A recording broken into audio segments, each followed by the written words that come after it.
The morning air in Musanze is thin and cool, drifting down from the volcanic peaks that tower above northern Rwanda. Clouds cling to Mount Sabinyo and Karisimbi like white shawls, and the valleys below are alive with the rustle of banana leaves. But on this day, something different stirs. Crowds gather on grassy slopes.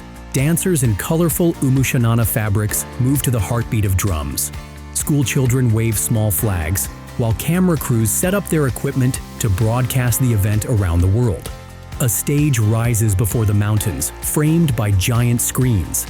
The audience waits, not for a concert or a political speech, but for something uniquely Rwandan.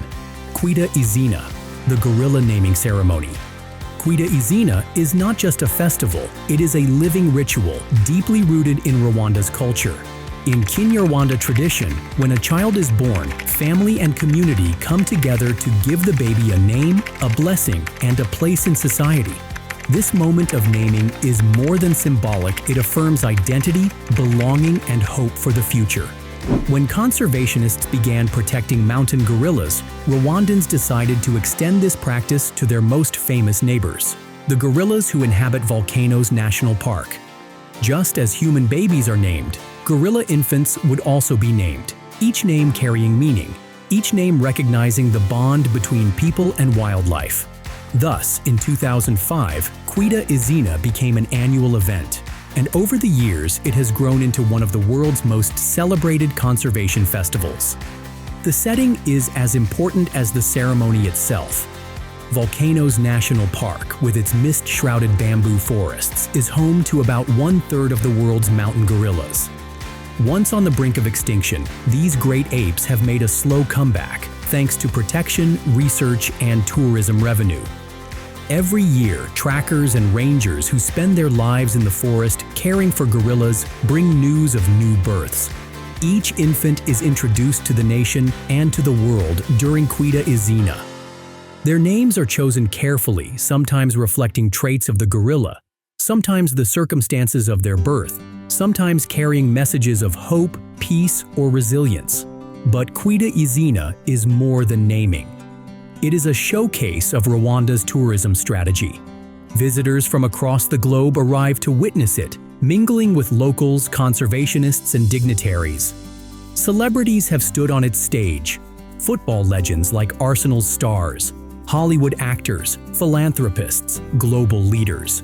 They are invited not only to name a gorilla, but to lend their voice to conservation. The ceremony broadcasts a powerful image: Rwanda as a small nation with a big vision, a place where culture, community, and conservation blend seamlessly. For travelers, Kwita Izina offers a gateway into Rwanda's story.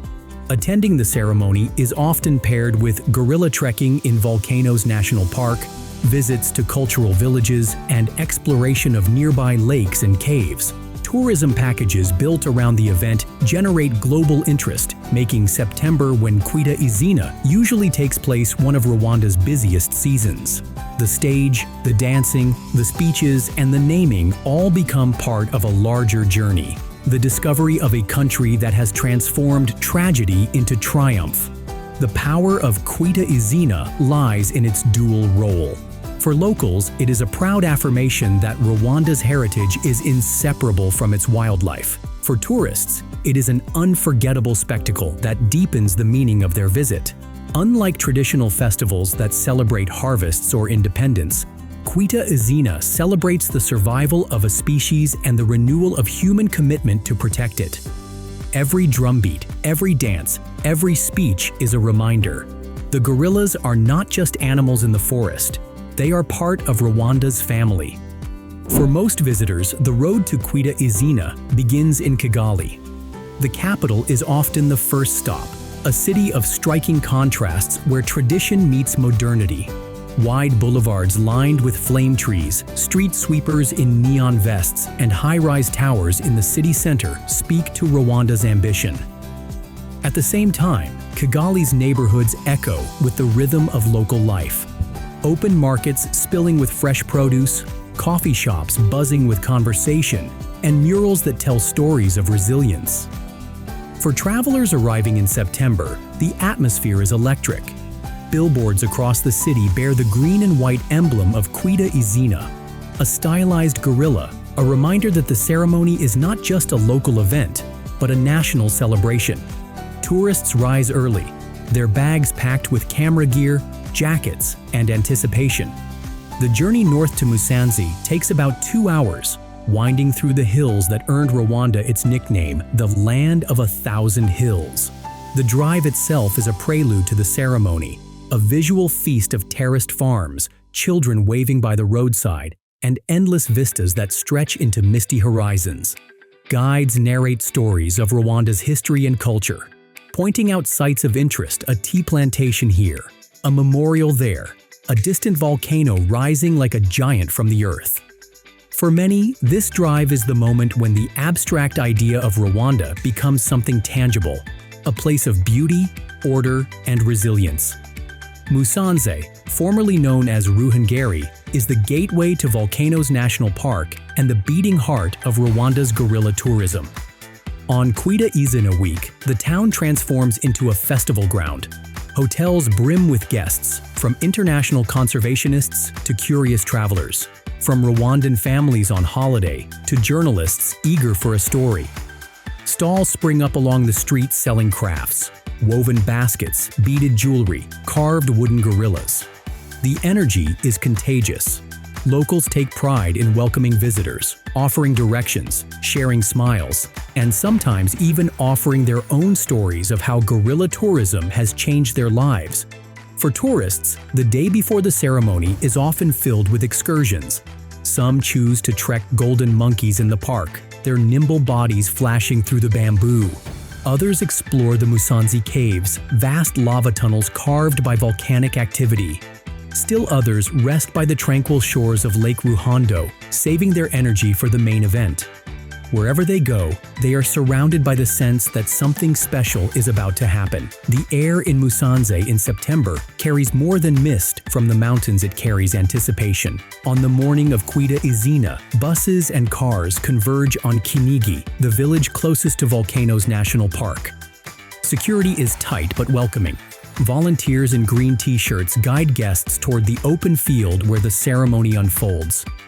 The setting is breathtaking. The volcanic peaks of the Virunga range Karisimbi, Bisoke, Muhabura, Gahinga, and Sabyinyo loom in the background, their slopes rising into the clouds. It feels as if nature itself is the host of the day, a reminder that this is not a ceremony about humans alone, but about the bond between people and the wild. Visitors find their seats, some under tents, others in open air, while drummers and dancers begin to perform. The Intore dancers, with their flowing white headdresses and spears, leap into the air in movements that echo both tradition and triumph. Choirs sing in Kinyarwanda, their harmonies rising like prayer. For tourists, this cultural immersion is as memorable as the naming itself. It is a chance to witness Rwanda's heritage expressed with pride and artistry, framed by the natural wonder of the Virungas. As the sun climbs higher, the stage comes alive. Screens display images of gorilla infants born in the past year, each one photographed in the arms of its mother or nestled within its family group. Rangers and trackers, the unsung heroes of conservation, are introduced, and the audience applauds. These men and women spend their days in the forest, often in harsh conditions, protecting gorillas from snares, monitoring their health, and ensuring that tourism never compromises conservation. For many visitors, meeting the rangers is a highlight, a chance to see the human faces behind Rwanda's success story. The naming begins. One by one, dignitaries, celebrities, and community leaders are invited to the stage. Each is given the honor of naming a gorilla infant, and with each name, a story is told. Sometimes the name reflects resilience Interutwa, exceptional for a gorilla that survived against the odds. Sometimes it reflects peace Umutuzo, calmness, for a baby born in a time of national harmony. Other times, it reflects global concerns, names linked to climate, conservation, or unity. The announcer explains the meaning. The crowd applauds, and the name is recorded in history. For tourists, this is no ordinary wildlife event. It is a ritual that connects them emotionally to the gorillas they may trek to see. The names humanize the infants, making them more than statistics. Each gorilla becomes a personality, a story, a promise for the future. Visitors leave not only with memories of the ceremony, but with a sense of responsibility. To tell the world that these creatures matter, that their survival is worth protecting. The guest list at Kwita Izina adds to its global allure. Over the years, figures such as Hollywood actor Idris Elba, supermodel Naomi Campbell, Arsenal football legends, and philanthropists have stood on this stage. Their presence attracts global media, ensuring that images of Rwanda's gorillas and its conservation success travel far beyond the hills of Musanze. For travelers, the chance to attend an event that brings together such diverse figures is thrilling. It is not every day that one can sit in the shadow of volcanoes, watch traditional dancers, and see a world-renowned celebrity bestow a name upon a gorilla. Yet, behind the glamour lies something more profound. Kwita Izina is also about community. A portion of the tourism revenue from gorilla, permits some of the most expensive in Africa, is channeled directly into projects for the people who live around the park. Schools, health centers, clean water systems, and roads have been funded through this revenue-sharing scheme. During the ceremony, communities present their achievements, showing how tourism is not an extractive industry, but a partnership. Tourists sitting in the audience witness something rare: conservation and development moving hand in hand. The ceremony is also a moment of accountability. Government officials use the platform to announce progress. Conservationists share data on gorilla numbers, and community leaders voice their aspirations. In this way, Kwita Izina is not only a festival, but also a forum, a place where stakeholders align their visions. For a visitor, it feels like stepping into the heartbeat of a nation that has made conservation central to its identity. As the final names are given, the energy in the field peaks. Drums roll, dancers whirl, and the crowd erupts in song. The ceremony closes not with solemnity, but with celebration, a declaration that Rwanda's gorillas, once endangered, are now symbols of hope. For travelers, the experience lingers. Long after they leave Musanze, they will remember the feeling of sitting beneath the Virungas, of hearing names spoken in Kinyarwanda, of watching a nation celebrate not just its people, but its wildlife. The drums fall silent, the dancers rest, and the crowd disperses into the hills. But Kwita Izina does not end when the stage is taken down. Its spirit flows outward, carried by the stories that visitors tell, the images that circle the world, and the commitments renewed each year. What began in 2005 as a national ceremony has become a global symbol, one that points to the future of conservation and tourism not only in Rwanda, but across the planet.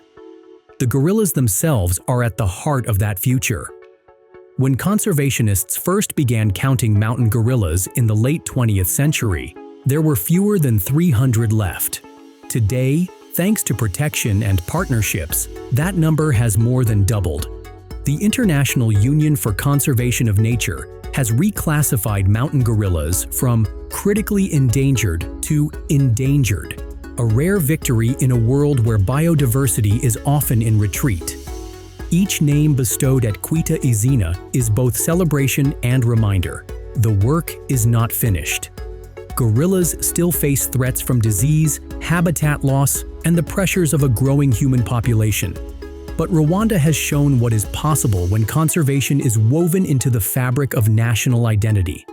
For the tourism sector, Kwita Izina has become an anchor event, drawing visitors during the low season and inspiring new forms of travel. Luxury lodges near Volcanoes National Park, from Basate Lodge with its beehive-shaped villas to Singita Kwitanda with its sweeping views, now tailor experiences around the ceremony. Tour operators design itineraries that include cultural immersion, conservation workshops, and even opportunities to meet rangers who share their first-hand knowledge of gorillas. In this way, Kwita Izina transforms tourism from a passive activity into a participatory experience. Visitors don't just watch, they engage, learn, and contribute. The ceremony also plays a role in Rwanda's international branding. The bold Visit Rwanda sponsorships with Arsenal and Paris Saint-Germain were controversial at first, but they placed Rwanda's name in stadiums and broadcasts around the globe. For millions of football fans, curiosity turned into Google searches, and searches turned into bookings. Kwita Izina amplifies this brand by offering a narrative hook. Rwanda is not only safe and beautiful, it is innovative in conservation. Images of global celebrities naming gorillas, of traditional dancers performing before volcanoes, of local communities celebrating these are images that reshape perceptions. They turn Rwanda into a destination not of the past, but of the future. But perhaps the most profound impact of Kwita Izina is felt not in the tourists who attend, but in the communities who live closest to the park. Each year, part of the revenue from gorilla trekking is funneled back into community projects. A school built in Kigali, a health center in Nyabihu, a clean water system in Musanze. For villagers, the gorillas are not just animals that tourists come to see. They are benefactors, neighbors whose presence brings tangible improvements. At Kwita Izina, community representatives take the stage to share their progress, and their pride is unmistakable. For visitors in the audience, this is often the most moving part of the day. The realization that tourism here does not exploit, but empowers. Looking forward, Rwanda envisions Kwita Izina as more than a naming ceremony. Plans are underway to expand the event into a week-long festival of conservation, culture, and innovation. Conferences bring together scientists, entrepreneurs, and policymakers to discuss sustainable tourism. Art exhibitions showcase works inspired by gorillas and nature. Young Rwandans present tech solutions for conservation challenges, from drone monitoring to eco-friendly trekking gear. The ceremony thus evolves into a platform where tradition meets modernity, where Rwanda positions itself as a laboratory for the future of travel. Globally, Kwita Izina offers lessons for other destinations. It demonstrates that tourism need not be a zero-sum game between people and wildlife. With careful management, tourism can finance conservation, strengthen communities, and elevate national identity. It also shows the power of ritual, how a simple act like naming can create meaning, bind people together, and inspire loyalty. In an era when travelers crave authenticity, Kwita Izina provides it in abundance. It is not staged for tourists. It is rooted in culture and sustained by purpose. The visitor's journey does not end with the ceremony. Many leave Musanze to trek gorillas the following day. After hours of climbing through mist and mud, they find themselves face to face with a gorilla family, perhaps even the infant whose name they heard announced on stage. That moment of recognition of connecting a name to a living being is transformative. Tourists return home not only with photographs, but with a story to tell, a story that links them forever to Rwanda. Others travel onward to Akagera's savannas, Nyungwe's canopy, or Lake Kivu's shores, carrying with them the sense that Kwita Izina was not an isolated event, but the heartbeat of the entire journey. As Rwanda builds toward the future with a new international airport, green cities, and eco-innovations, Kwita Izina will remain a compass, reminding the nation that progress must always be in harmony with preservation. It is a reminder that the wealth of a country is not only measured in GDP, but in gorilla births, clean rivers, protected forests, and thriving communities. In this sense, Kwita Izina is not only Rwanda's story, it is a story for the world, a story of how humanity can choose to honor, protect, and celebrate life in all its forms. When the last guest leaves Musanze and the hills return to silence, the gorillas remain. They climb, they forage, they nurture their young. And somewhere in the bamboo, a newly named infant clings to its mother's back, unaware of the festival held in its honor. Yet that name spoken before thousands, broadcast to millions, is more than a label. It is a promise that this life matters, that this species has guardians, that this land has a future. And so year after year, Rwanda gathers to name its gorillas. Year after year, the world listens. And year after year, the ceremony becomes less about the past and more about what is possible when a nation dares to dream, when culture embraces conservation, when tourism becomes transformation. This is Kwita Izina. This is Rwanda. And this is the invitation to come, to witness, to belong.